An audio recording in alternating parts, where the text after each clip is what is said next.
សួស្តីអ្នកគ្នាសូមស្វាគមន៍មកកាន់ថ្នាក់រៀនភាសាអង់គ្លេសរបស់ពួកយើងអញ្ចឹងនៅក្នុងថ្ងៃនេះយើងនឹងកែវិញ្ញាសាទាក់ទងទៅនឹងវិញ្ញាសាភាសាអង់គ្លេសបាក់ឌុបឆ្នាំ2015នៅក្នុងថ្នាក់វិទ្យាសាស្ត្រអញ្ចឹងដោយសារតែយើងបានកែ2ភាគហើយយើងបានកែ reading ហើយនិង grammar អញ្ចឹងថ្ងៃនេះយើងនឹងធ្វើទាក់ទងទៅនឹង vocabulary អញ្ចឹងដំបូងមុនពេលដែលយើងចាប់ផ្ដើមការធ្វើលំហាត់គឺយើងត្រូវអាន instruction តើគេចង់ឲ្យយើងធ្វើអីគេអញ្ចឹងនៅក្នុង vocabulary នេះ there are four answers after each statement only one answer is correct choose the correct letter A B C or D the first one was done as an example អញ្ចឹងមានន័យថាគេឲ្យចម្លើយ4នៅពីក្រោម statement ឬក៏ពីក្រោមប្រយោគនីមួយៗដែលគេឲ្យហ្នឹងតបមកយើងត្រូវជ្រើសរើសចម្លើយត្រឹមត្រូវមួយ A B C ឬក៏ D ហ្នឹងដើម្បីបំពេញក្នុងចំណោះហ្នឹងដើម្បីឲ្យវាមានន័យត្រឹមត្រូវហើយគេឲ្យ example យើងមួយចឹងនេះគឺជាឧទាហរណ៍ដែលគេឲ្យមកយើងអញ្ចឹងចំពោះ example ហ្នឹង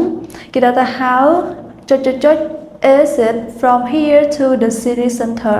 អញ្ចឹងចម្លើយគេឲ្យ4 A long B far C near ហើយនិង D distant អញ្ចឹងតើមួយណាដែលយើងត្រូវយកទៅបំពេញនៅក្នុងចន្លោះនេះអញ្ចឹងបើសិនជាយើងដាក់ថា how long is it វាអត់ត្រូវទេដោយសារតែ long ហ្នឹងគឺយើងប្រើជាមួយនឹង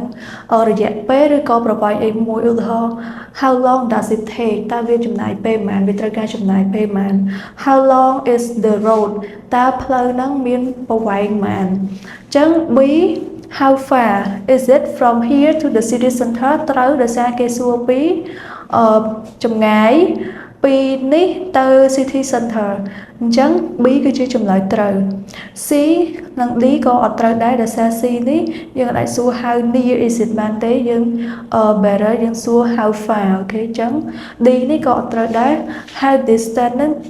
បើសិនជាសួរយើងអាចសួរថា what is the distance between this and that ចឹងទៅអញ្ចឹងចម្លើយដែលត្រឹមត្រូវគឺចម្លើយ B how far is it យើងចូលដល់លំហាត់ទី1របស់យើង how much do they blah blah blah from how much do they blah blah blah for cleaning your room អញ្ចឹងតើកន្លែងនេះយើងត្រូវបំពេញចម្លើយមួយណាអញ្ចឹងគេមាន A demand B cost C charge ហើយនិង D need អញ្ចឹងកន្លែងនេះយើងត្រូវមើលថាតើវាតកតងនឹងអីគេ cleaning your room អញ្ចឹងមានន័យថាយើងជួលគេមកឲ្យសម្អាតបន្ទប់យើងអញ្ចឹងយើងយកពាក្យមួយណាដែលវាសមជាមួយនឹងន័យរបស់ប្រយោគមួយហ្នឹងអញ្ចឹងបើសិនជាយើងដាក់ថា how much do they demand for cleaning your room កន្លែងនេះពាក្យ demand នេះបើសិនជាប្រើជាមួយប្រយោគនេះទៅវាអត់សូវស័ក្តិសមទេ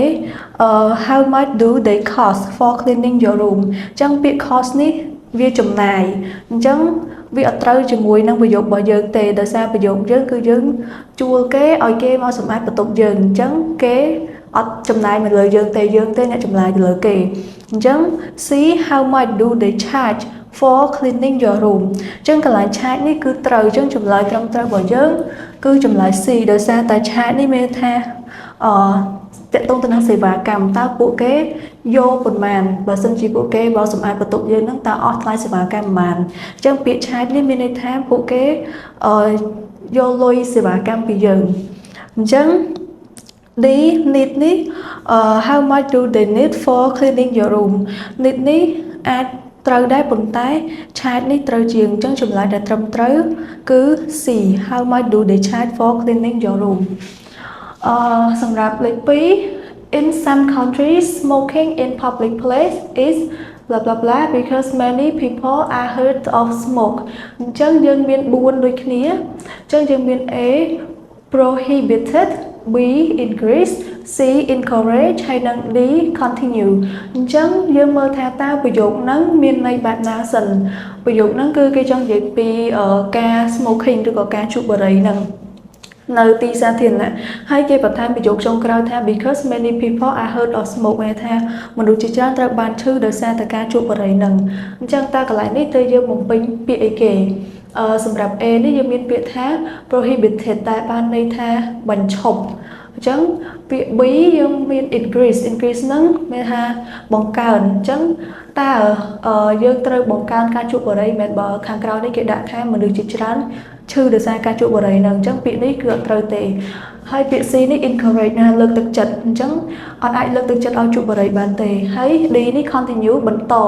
ញ្ចឹងក៏វាអត់ត្រូវដែរដោយសារវាខុសជាមួយនឹងប្រយោគខាងក្រោយរបស់យើងនេះអញ្ចឹងពាក្យដែលត្រូវបំផុតគឺពាក្យ A prohibited ដែលមានថាការបញ្ឈប់ហ្នឹងអញ្ចឹងចម្លើយរបស់យើងគឺ A សម្រាប់លេខ3នេះ The government should blah blah blah a law to make computer hacking illegal អញ្ចឹងយើងមាន4ដូចគ្នា A allow B enter C pass ហើយនិង D bring អញ្ចឹងកន្លែងនេះគឺតាក់ទងទៅនឹងច្បាប់គេចង់និយាយថា government ហ្នឹងគឺត្រូវតែធ្វើម៉េចមានច្បាប់ដើម្បីឲ្យ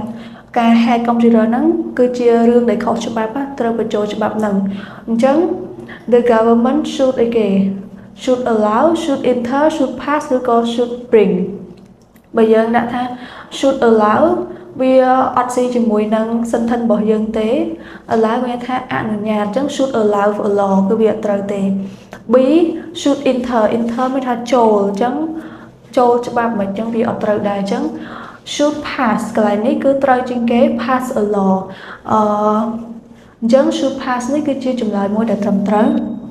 should bring នេះក៏អត់ត្រូវដែរ should bring a law អញ្ចឹងតើតើទៅនឹង law ហ្នឹងគឺយើងអត់អាច bring វាបានទេអញ្ចឹងពាក្យដែលត្រឹមត្រូវគឺពាក្យថា pass បងចាំតិចអញ្ចឹងសម្រាប់ទី2នេះគឺយើងមានប្រយោគមួយ in some countries smoking in public place is blah blah blah because many people are hurt of smoke អញ្ចឹងកន្លែងហ្នឹងគេបន្ថែមប្រយោគពីក្រោយនេះ because many people are hurt of smoke ដែលមានន័យថាមនុស្សជាច្រើនត្រូវបានឈឺដោយសារតែការជក់បារីនៅតាមសាធារណៈហ្នឹងអញ្ចឹងតើយើងត្រូវបំពេញពាក្យមួយណាដើម្បីឲ្យត្រូវជាមួយនឹង sentence យើងអញ្ចឹងទី1យើងមាន prohibited ទី2យើងមាន increase C យើងមាន encourage ហើយនិង D យើងមាន continue អញ្ចឹងដោយសារតែយើងមាន clue ខាងក្រោយនេះហើយអញ្ចឹងយើងត្រូវរកពាក្យណាមួយដែលវាត្រូវជាមួយនឹង sentence ហ្នឹងបើសិនជាយើងដាក់អក្សរ A prohibited អញ្ចឹងមានន័យថាហាមឃាត់in some countries smoking in public place is prohibited because many people are hurt of smoke អញ្ចឹងកន្លែងហ្នឹងគឺជាចម្លើយដែលត្រឹមត្រូវដោយសារតែវាត្រូវជាមួយនឹងស្ថានភាពនៃប្រយោគហ្នឹងអញ្ចឹងបើសិនជាយើងដាក់ B increase ហ្នឹងមានថាបង្កើនអញ្ចឹងយើងអាចបង្កើនការ smoking បានទេដោយសារតែប្រយោគពីក្រោយនេះគេដាក់ថា many people are hurt of smoke ហើយ encourage លើកទឹកចិត្តឲ្យ smoke ហ្នឹងក៏អត់ត្រូវដែរហើយ continue បន្តក៏យើងអត់ត្រូវបន្តការ smoking ដែរអញ្ចឹងចម្លើយដែលត្រឹមត្រូវរបស់យើងសម្រាប់ប្រយោគទី2នេះគឺ A prohibited ដែលមានន័យថាហាមឃាត់អញ្ចឹងសម្រាប់ប្រយោគទី3 the government should blah blah blah a law to make computer hacking illegal អញ្ចឹងកន្លែងនេះតកតងទៅនឹងច្បាប់ដែលគេចង់និយាយថារាជរដ្ឋាភិបាលហ្នឹងត្រូវតែដាក់ច្បាប់ណាមួយដើម្បីឲ្យការ hack computer ហ្នឹងគឺជារឿងដែលខុសច្បាប់ទី1យើងមាន allow យើងមាន enter pass ហើយនិង bring អញ្ចឹងចម្លើយដែលត្រឹមត្រូវសម្រាប់ប្រយោគមួយនេះគឺ C pass ដោយសារតែ pass a law នេះគឺជា collocation ដែលវាត្រូវគ្នាដែលមានន័យថាការអនុម័តច្បាប់ឬក៏ការដាក់ឲ្យប្រើជាផ្លូវការនៃច្បាប់បើសិនជាយើងដាក់ allow a law នេះអត់ត្រូវទេឬក៏ enter ប្រែថាចូលអញ្ចឹងចូលច្បាប់វាអត់ត្រូវទេឬក៏ bring a law bring យើងអាចប្រើជាមួយ a law បានទេអញ្ចឹងចម្លើយដែលត្រឹមត្រូវគឺ pass a law សម្រាប់ប្រយោគទី4 the bad weather blah blah blah the flight for several hours អញ្ចឹងកន្លែងនេះយើងមាន A postponed B delay C cancel ហើយនិង D stop អញ្ចឹងយើងមើលសិនតើពាក្យណាគឺជាពាក្យគន្លឹះនៅក្នុងប្រយោគហ្នឹងអញ្ចឹងយើងឃើញថា a bad weather the flight អញ្ចឹង for several hours អញ្ចឹងណាមានន័យថារយៈពេលមួយវាអត់រហូតទេអញ្ចឹងយើងអាចប្រើពាក្យថា stop ឬក៏ពាក្យថា cancel រហូតទេយើងអាចប្រើពាក្យថា stop ឬក៏ cancel បានទេ the bad weather បើសិនជាយើងប្រើ postpone here ពាក្យនេះគឺយើងប្រើនៅក្នុង event អីមួយអញ្ចឹងយើងអាចប្រើជាមួយ flight ទេ postpone នេះទី2មាន B គឺ delay the bad weather delay the flight for several hours អញ្ចឹង ពាក្យនេះគឺជាពាក្យដែលយើងត្រូវប្រើត្រូវដោយសារតែវាត្រូវជាមួយនឹងពាក្យថា several hour ថាគេគ្រាន់តែ delay សិនទេគេគ្រាន់តែផ្អាកមួយ plate សិនទេអញ្ចឹងប្រហែលម៉ោងក្រោយទៀតគេនឹងធ្វើការហោះហើរវិញហើយអញ្ចឹងពាក្យហ្នឹងគឺត្រូវនឹងពាក្យ delay បើសិនជាយើង cancel មានន័យថាបញ្ឈប់ការហោះហើរនៅហ្មងអញ្ចឹងគេអត់ធ្វើការហោះហើរទេអញ្ចឹងវាអត់ត្រូវទេដោយសារកន្លែងនេះគេដាក់ថា for several hour អញ្ចឹងតើប្រហែលម៉ោងឯងប្រហែលម៉ោងក្រោយទៀតគេនឹងហោះធម្មតាវិញហ្នឹងក៏ stop នេះក៏ត្រូវដែរដោយសារវាមានថាបញ្ឈប់ហ្មងអញ្ចឹងវាត្រូវជាមួយប្រយោគយើងអញ្ចឹងពាក្យដែលត្រូវគឺត្រូវពាក្យថា delay ថាពន្យាពេលការហោះហើរចុងក្រោយយើងមាន in recent years inflation has almost doubled the blah blah blah of living អញ្ចឹងកន្លែងនេះពាក្យកន្លឹះរបស់យើងគឺមានពាក្យថា inflation ដែលមានន័យថាអតិផរណាហ្នឹងអញ្ចឹងយើងមាន4 A rise B expense C charge ហើយនិង D cost អញ្ចឹងតើពាក្យមួយណាដែលវាត្រូវជាមួយ of living នេះ double the blah blah blah of living បើសិនជាយើងប្រើពាក្យថា price នេះវាអត់ត្រូវដោយសារតែ price នេះគឺយើងប្រើចំពោះតម្លៃនៃអីមួយតម្លៃនៃវត្ថុណាមួយឧទាហរណ៍ the price of the phone the price of the rice តម្លៃនៃអង្គរតម្លៃនៃទូរស័ព្ទអីចឹងទៅតើវាមានតម្លៃប៉ុន្មាន expense នេះក៏អត់ត្រូវដែរដោយសារវាស្ដាប់ទៅវាអត់ natural ទេ C នេះ charge double the charge អញ្ចឹងវាអត់ត្រូវទេ double the charge of living ពាក្យដែលត្រូវគឺ D cost អញ្ចឹងcost of living នេះវាត្រូវដោយសារតែគេចង់និយាយអំពីការរស់នៅអញ្ចឹង in recent year inflation ថាអតិផរណានៅក្នុងប្រហែលឆ្នាំនេះ almost double the cost of living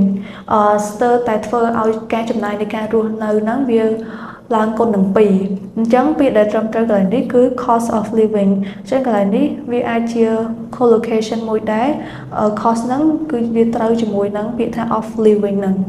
អញ្ចឹងទាំងនេះគឺជាការកែវិញ្ញាសាបដិរបស់យើងទាក់ទងទៅនឹង part 3 vocabulary អញ្ចឹងបើសិនជាអ្នកនរគ្នាមានចម្ងល់អីអាចទម្លាក់នៅក្នុង comment ខាងក្រោមបានជួបគ្នានៅវីដេអូក្រោយសូមអរគុណ